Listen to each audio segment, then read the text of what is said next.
questions. Off we go. Yeah.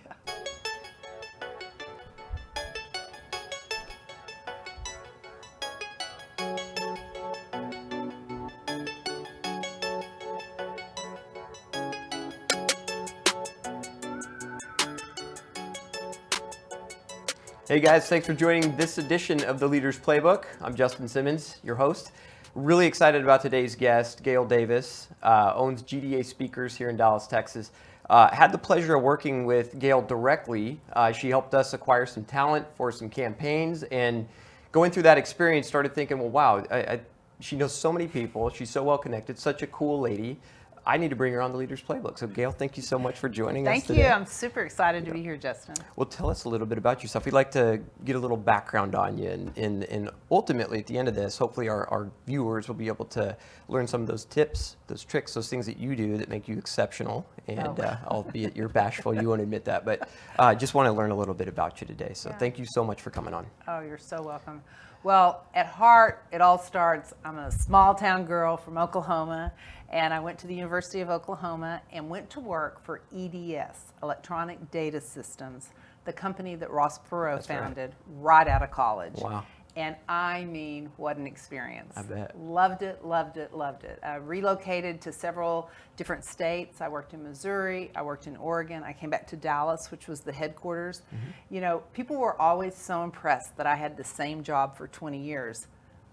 But I had many jobs. I just happened to work for the same company for 20 years. Yeah. I was a corporate recruiter. I was in training, leadership development. And ultimately, I managed large-scale corporate events. So that meant that I planned these events and I hired outside speakers. Okay. And I loved it, you know.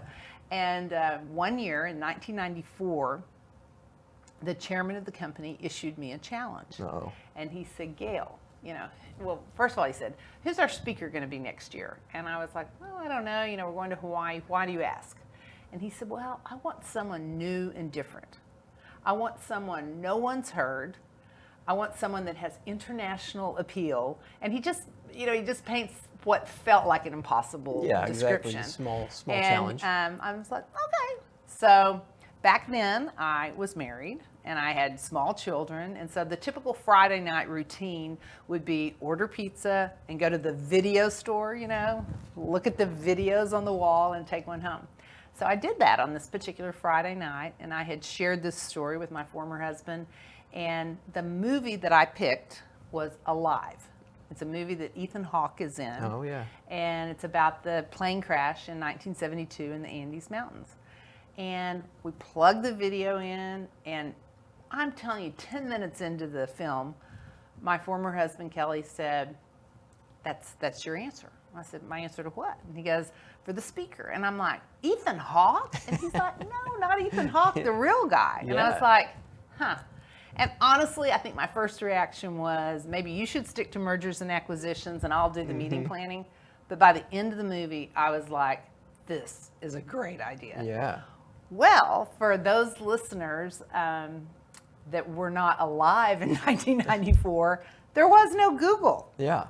So back then, you really had to go through speakers' bureaus, if you will, and they literally had a term, again, that a lot of people don't know, but they had a Rolodex of people. Yeah. And so I started going to all these various speakers' bureaus and saying, hey, can you help me find the guy from the movie Alive, plane crash? And people were like, oh, what a horrible idea. Yeah. I'm like, why? And they said, well, just because a movie's been made about someone, it doesn't make him a great speaker. And sometimes when you see a movie about someone, you fall in love with that character, but then you meet the real person and you're disappointed. Doesn't look like Ethan Hawke. Yeah. All valid points. Anyway, I said, no, that's not the case, because I also watched the documentary. Anyway, it's a long, fun story, but I tracked down Nando Parado. He lives in Montevideo, Uruguay. Wow. And I tracked him down through the Uruguayan embassy in Washington, D.C. I invited him to come and speak at EDS, and he said no. And I was like, what? And he's like, you know, my mother died in the plane crash, my sister, my 5 best friends. Thank you, but no thank you. I eventually talk him into it. Yeah. And he comes to our event in Maui. Maui helped. Yeah, absolutely. Maui, the Ritz-Carlton in Maui, it helped. Yeah. He comes, he gives the speech, It was unbelievable. Really? So he was a good speaker. He really was. Really? I had good instincts for this stuff. Yeah. It was off the charts. And the chairman walks over to me, puts his arm around me, and he said, "Kid, you should retire." And I'm like, retire? I mean, I don't even remember how old I was, but it wasn't that old. You know? I don't even think I was 40 yet, or barely.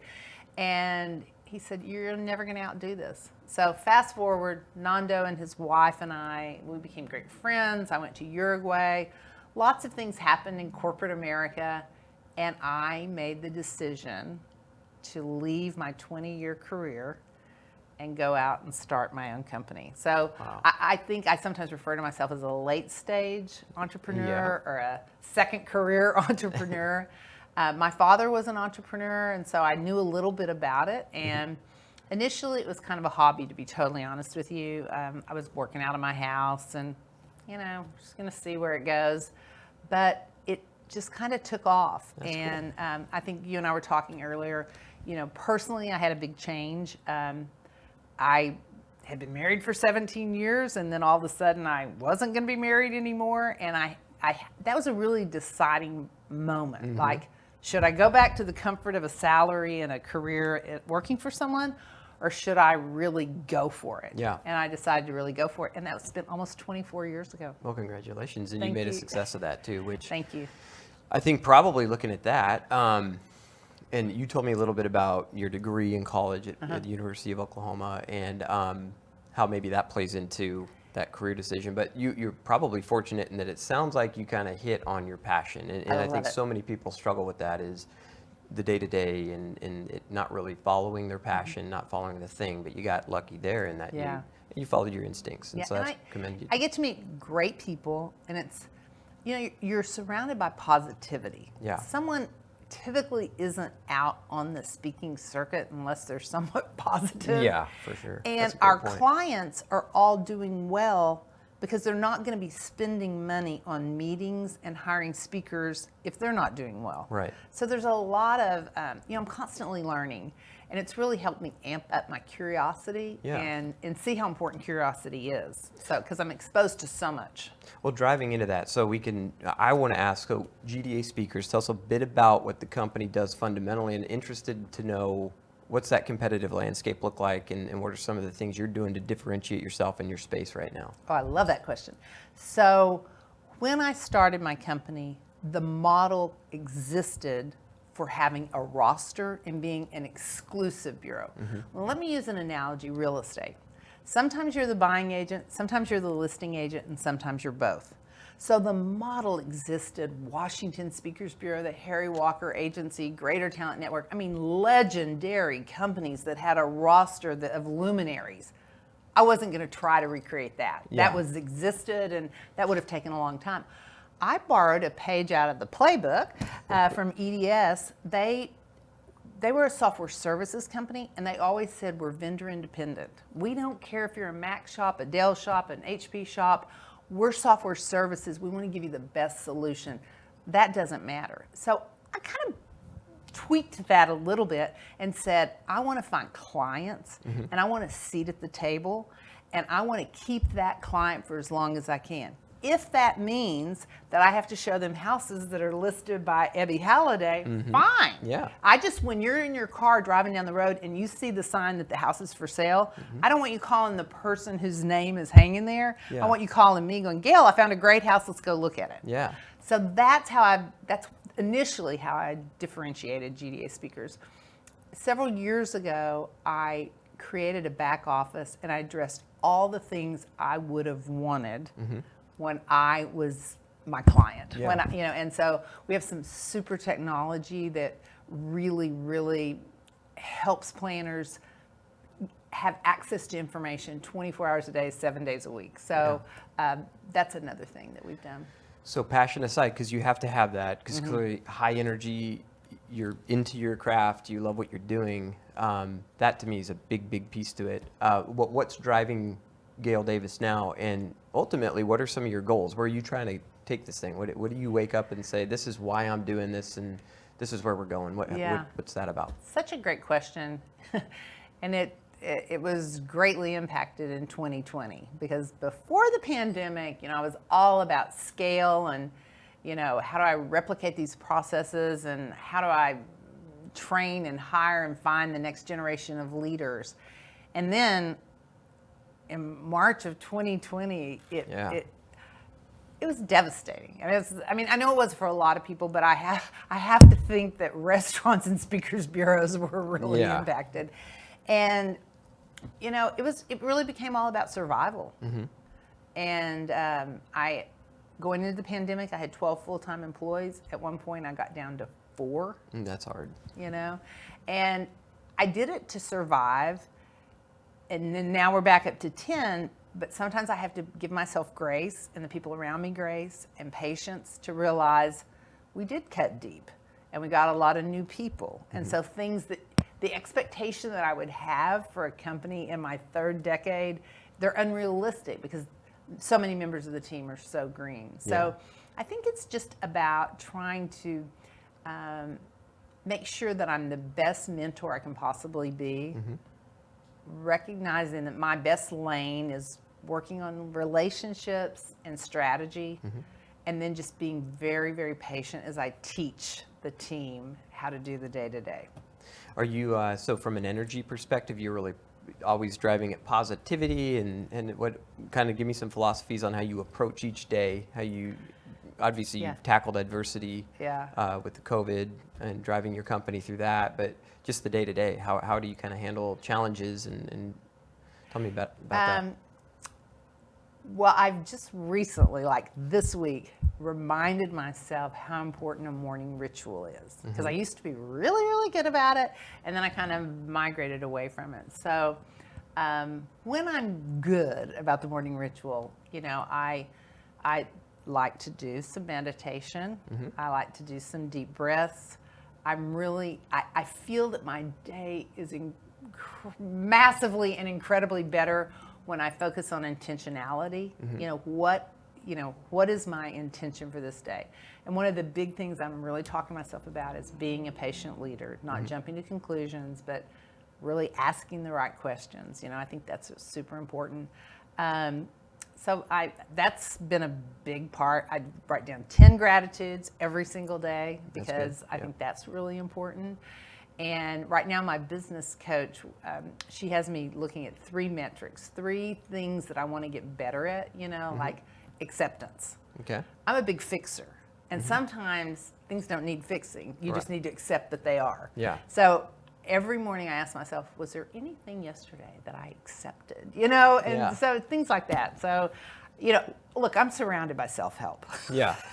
I'm in the business of, how to perfect your leadership, your teamwork, overcoming adversity. So I'm constantly fueled by that. That's cool. You're around it. I'm around it all the time, and I love it. That's really neat. Yeah. So day to day, tell me kind of what you do. Like, what's let's start there. Let's talk about the daily routine and time you get up. What did you eat today, Gail? All those things. I have 2 sons. They are 33 and 34. And one of the gifts I gave myself when they became off the payroll and independent is like this morning I had a phone call with some people in Kuala Lumpur, and trust me, I had to set an alarm for that. But one of the gifts I give myself is I don't set an alarm. Yeah.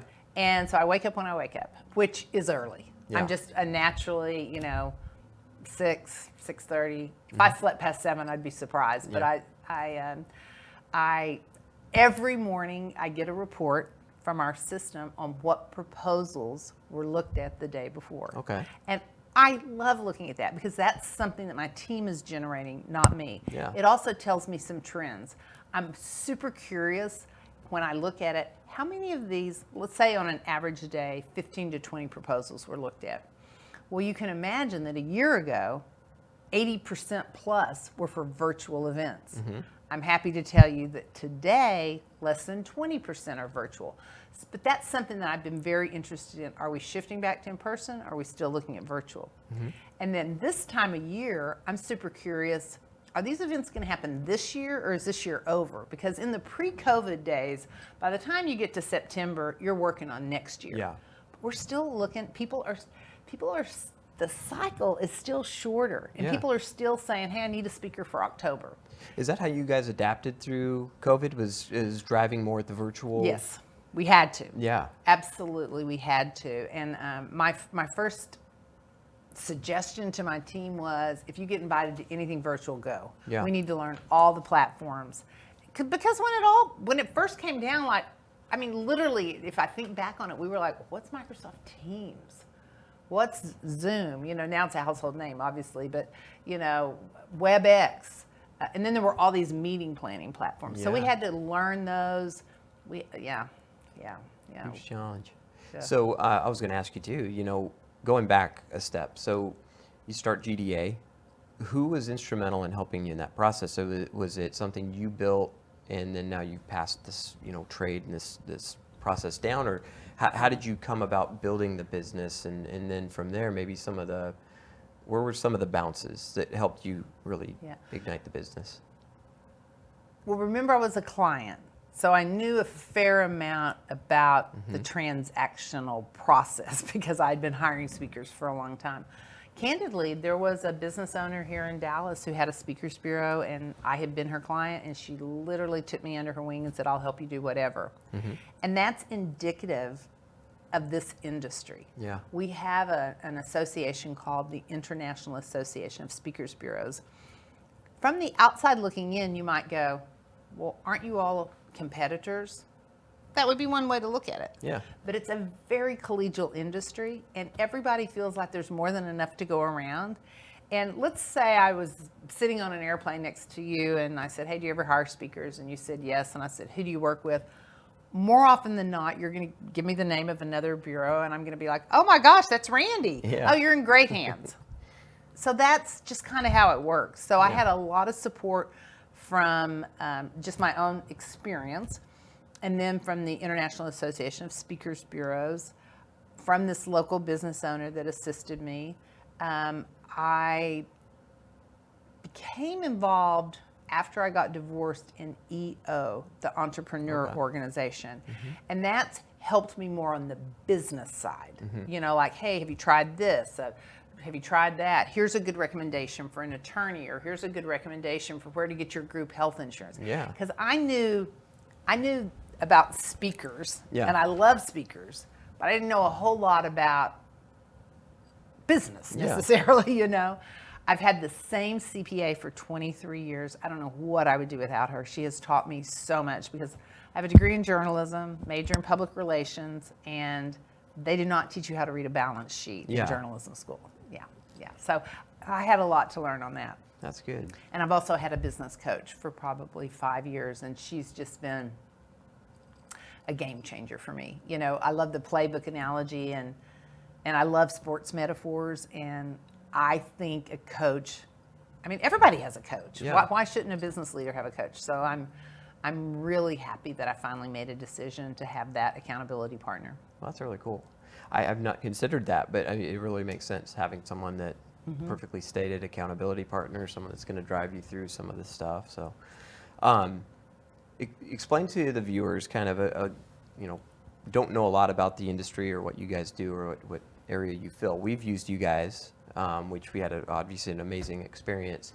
But when you're out there building your business, is it more predicated upon a specific audience, or is it people that come to you and are looking for someone to, you know, how does that all work? And then the next piece is, how do you design and build and hold a, you know, a roster of talent that you can then connect people to? So tell our viewers a little bit about how that works. Yeah, it's really interesting. Personally, I love inspirational stories, and I love, you might call them motivational stories. So I'm very drawn to that genre. You know, like, if you've got a story, rags to riches story, man, I'm all in. But back to the business side, you can't really scale a business because not everybody's looking for an inspirational speaker. Right. So you start to learn, like, no, we need to talk on leadership. So you're like, okay, I gotta go find some leadership speakers. And then over the years, so many things have changed. You know, sustainability became a huge topic, probably 5, 6, 7 years ago. The past few years, diversity, inclusion speakers are very popular. So initially, before anybody even knew who GDA Speakers was, I was out looking for these people. Yeah. Over time, you get a reputation, and then speakers are coming to you. One of the biggest challenges I have is keeping the speakers tight. You can't be all things to all people, and you can't know thousands and thousands and thousands of speakers. Right. So it's a shift that happens as your business matures. When I was first started, the day one that I opened the business, I had one speaker. Yeah. Okay, and that didn't work really well because not everybody was looking for a guy who had been in a plane crash and survived for 72 days. Would he have come back? Have you used him since? Oh, over 300 times. Oh, wow. He's the Okay. cornerstone of my business. Yeah. He's everything. We're amazing friends. I've been to his daughter's weddings. He's been to my son's wedding. Yeah, It's been a beautiful, beautiful friendship. But I remember when I could put on my website, GDA Speakers represents over 100 speakers. I thought, oh, that's so cool. And then at some point it was 500, 1,500. And one day I was reading it and it said something like over 3,000 speakers. And I was like, that is not impressive. As a matter of fact, I don't know 3,000 speakers. I can't. You can pull a name out of there and say, hey, tell me about this person. And I'd be like, I don't know. Yeah. So I realized I had to triage the speakers. So I came up with a system, and high priority speakers are speakers that we have a solid history with, we've received positive feedback, and they meet our economic model. Because at the end of the day, we're in business to make money, right? And so if I had it my way, and if it made sense, we would only book those speakers. Yeah. Because it's low risk, high reward. They know us, we know them. Contracting's easy, logistics are easy. They deliver every time. But to scale and to keep a client, like I have clients I've worked with for over 22 years. You can't keep those clients unless you're bringing them new ideas. Right. So then we have a section or a category called radar. And these are speakers that should be on our radar because we've either lost business to them, they come highly recommended from an existing client, or they come highly recommended from a speaker that we value. And so keeping that tight is important because keeping all the information accurate on all these speakers is challenging. And then there's a section just kind of called low priority speakers. We've either outgrown them or, we do occasionally blackball someone in the system where they just didn't deliver. And when we called them to have the conversation about the client being disappointed, they didn't seem to care. So life's too short. You just say, you know what, we're not going to book that person. And that rarely happens. Out of thousands of speakers, I can say a small handful that we just made the decision that we probably did not want to represent them. Because that recommendation is what our entire reputation is built on. Yeah. Are speakers generally, you have your speakers, they're not supposed to cross-pollinate with other firms, or how does that all work? Great question. Some speakers are exclusive. And to be exclusive, you almost need to be a household name. Yeah. Because, if you want to find, who's somebody, a former president, let's just say, you're going to Google it, you're going to go there. Because if you want a former president, there's only one. Yeah. But if you want, a speaker who speaks on leadership, who's around $20,000, who's written a book, oh my goodness, there's hundreds of those. Yeah. So sometimes it makes sense to be exclusive, and sometimes it doesn't. And so I do represent exclusive speakers. Nando Parada, the speaker I told you about, I represent him exclusively. I book exclusive speakers. When I book an exclusive speaker, I make less of a commission, but I don't care. Yeah. Because I want to keep my client happy. If I cared about that, I might run the risk that you might say, oh, well, okay, I'm going to go over there, and you might enjoy that experience and forget to come back. So I don't care if occasionally I have to split the commission with somebody else. Yeah. So, but there's a whole group of fabulous speakers who, they're not with every bureau, but they've invested in 3, 4, 5, 6 key relationships. And I'm fully aware that my other colleagues are As a matter of fact, I get recommendations from my industry colleagues like, oh, you're not working with this person, you should be. Yeah, So that's interesting. That's how that works. Give us like the maybe top 5 big names, people that you have in your Rolodex, or that our viewers would know about, some of the names you've had that you've aligned. It's going to be hard, I know. Damon John is on Shark Tank. Yes. So a lot of people know that name, and we've booked him a lot. We've had the good fortune of booking Magic Johnson a lot, and I think he's just such a generous, great speaker. Politics is always an iffy thing, but sometimes it's really important. And one of the speakers that I enjoy booking from a political standpoint is Frank Luntz. Okay. So he's a pollster. Yeah. And so I say to people, you got to be kind of careful if you go too far left or too far right. But Frank's given you what the polls say. Right. And here's the data. Yeah. So I think that's interesting. We do a lot of things here in Dallas where we bring celebrities in that are tied to a cause. So we've had the great fortune of working with Genesis Women's Shelter, which is about domestic violence. And so Tyler Perry has come here for that. Who else? Who did they just have last year? Tavia Spencer, I think maybe they had last year. They've had Nicole Kidman. So we've gotten, on some of the nonprofit celebrity things, some really big names. Oh, I bet. Yeah. So I think upcoming, last year we had Goldie Hawn, and then right now we have Tyra Banks coming in, and Patricia Arquette. Anyone that you've listened to that you're particularly fond of, or you were kind of impressed, or you learned something about them that you didn't realize, or that's been inspiring, or all of the above? All the time. Yeah. All the time. And sometimes it's not the household celebrity name. Many years ago, I was watching Lifetime TV, and I saw a made-for Lifetime movie called Homeless to Harvard. And it was the true story of a gal named Liz Murray, who grew up in the projects in New York City. And both of her parents were addicted to drugs. I mean, just a really super challenging upbringing. And she dropped out of high school. And her mother died, and she was literally at the cemetery by herself watching this pine box go into the ground that had a number on it. That's the level of poverty. And it kind of hit her, if I don't go back to school, I might end up in that situation. So she became very, very committed to getting back in school. And she goes to all these schools in New York City to say, I'd like to come back. And in general, the reaction was, you're 18, that ship sailed, go take your GED. And she found this one guy, and he said, why should I let you do this? And she tells her story, and he said, will you make straight A's? And she said, I'll make straight A's. Well, what he didn't know, and what she kept as a secret, is she was homeless. So she was in school all day, she worked after school, and then she rode the subways at night, or couch surfed, while she did her homework. And she did really well. She kept her promise, making the straight A's, and she got to, the first time she ever left New York City was to go on a field trip to Harvard.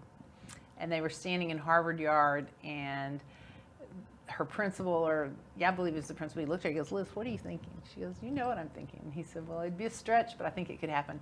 Fast forward, she went to Harvard, she graduated from Harvard, she now has her PhD from Columbia, and honestly, she's one of the most inspiring human beings I've ever met in my life. I just, you want to talk about resiliency and caring about the world. I mean, she's just an amazing, amazing person. So she would be right up there. Yeah, for sure. That was what I was going to really drive into, is those that have inspired you, and so you've answered that question. When you lead your team, give me some of your philosophies in terms of leadership in general, and what are some of the things that you practice in leading your folks? Yeah. Okay, I love DDS. It was a great experience. But it probably was a little bit what they might call command and control. Okay. There were a lot of ex-military people. And there was a very, very strong culture, which still exists today, and the company doesn't even exist. But it was more of a command and control environment. And I've really had to learn over the years that that's kind of not fashionable. Yeah. And people don't like to be controlled or told what to do. And so that's where the business coach comes in. Because, and my dad, he was a Marine. Yeah. So I was kind of comfortable with the yes, sir, no, sir, this is the way we're going to do it. Don't talk back environment. Right. But that doesn't fly anymore. No, it doesn't. So it's been a journey for me. It really has. And I'm very, very proud of myself when I can be curious and ask questions and lead people to the answer, because that was not how I was trained. Yeah. And so that's been a big journey. Oh, I bet. Yeah, transitioning from EDS to something that now you're having to lead people. And so what would your employees say about you? What are some of your qualities, your traits that people would identify? They definitely would say I'm passionate. Okay. And one of my employees says, "You're so funny," and people don't really realize how funny you are, They would say that I have high expectations. Just recently, an employee told me, "Gosh, Gail, a situation can seem so impossible, and you just always know what to say to the client." Yeah. So I think I am good when things feel like they're falling apart. And I think they would acknowledge that I have a lot of relationships. I think that's what they would say. I know how to manage those relationships. Are you still out there trying to network and meet folks and continue to build that pool of talent? I just naturally do. Yeah. My CPA once said the best use of GDA money would be to have you on an airplane all the time, because you've never been on an airplane that you didn't walk away with a business card and have a new client. So that's just kind of what I do. I'm not cold calling people, but I leverage the networks. And then I'm the key accounts are super important to me, particularly during COVID. I don't remember if it was before we talked or during this actual recording, but I had 12 employees and we went down to 4. So it was really important for me to stay in touch with key clients and reassure them and tell them, yes, the person you used to work with isn't here, but I haven't gone anywhere, and we're gonna do the right thing, the smart thing to get us to the other side, and you're gonna be taken care of. And I'm really proud. I can think of a handful of people that we lost during the transition, but considering the magnitude of the pandemic, I'm pretty impressed with the client retention we've had. Oh my gosh, yeah. And how you guys have adapted, it's amazing. Yeah. So what's next? Where do you see you going? Is this like, what's in store for you, Gail? It's funny, I went to a speaker boot camp recently, and I left the thing thinking, maybe I should get into speaking myself, you know? You never know. So I like to think about it in 3 acts. So I think my act 1 was what everybody expects you to do. Good girl, go to college, graduate, get a job. That was sort of my act 1. My act 2 was this whole entrepreneurial journey, and then kind of adjusting to my personal change, my not being married and all that. And I think act 3 is like the best, because I'm really getting to live a great life. And it's funny, growing up I wasn't athletic at all, unless you call being a cheerleader, but I wasn't the kind that can do all the backflips and everything. I was just the raw kind. But I never had run anywhere in my life. I don't even know that I would have known how to run if there was a coyote chasing me. But somehow, like in my 50s, I ran my first half marathon. Wow. Right before I turned 60, I did the Grand Canyon from rim to rim. Wow. Then 2 years later, I went to Spain and I did 120 miles on the Camino de Santiago. Last September, I did 43 miles in Zion. So, another thing, my whole life I worried about weight. Yeah. Up, down, lose weight, gain it all back. It was just a thing. In 2019, I lost 55 pounds and I've never gained it back. So it's another big part of my morning ritual that I left off, but I still check in with that nutritionist every single day. Yeah. Because I'm not going back on that one. So it's kind of like, act 3 is maybe where the fun is. Yeah. I was talking to a bunch of young mothers today at lunch, and they were all talking about juggling their kids and some issues with like the teens, and I'm like, you guys, it goes so fast. Yeah. it is going to be over before you know Yeah, it. It enjoy goes so this fast. ride. So I like that mentor role as well. Well, it's going to be exciting to see where you head, where you go. And I agree. I think you should maybe get on the speaker scene and kind of share your story with people. Oh, But thank you. I do want to thank you so much for joining us That was today. great. The Leaders So Playbook. fun. Thank you so much. Okay, you're All right. welcome. Thank you. Good. Whoa. Cool. How long Was that did we good? go? I think we were right on. How long did we hit? Can you hear me okay? Yeah, now we can. All right, perfect. It was right around like 32 minutes or something. Perfect. Yeah. That's Did we good. cover everything you wanted to? It was like I was gonna, as you were going into the end.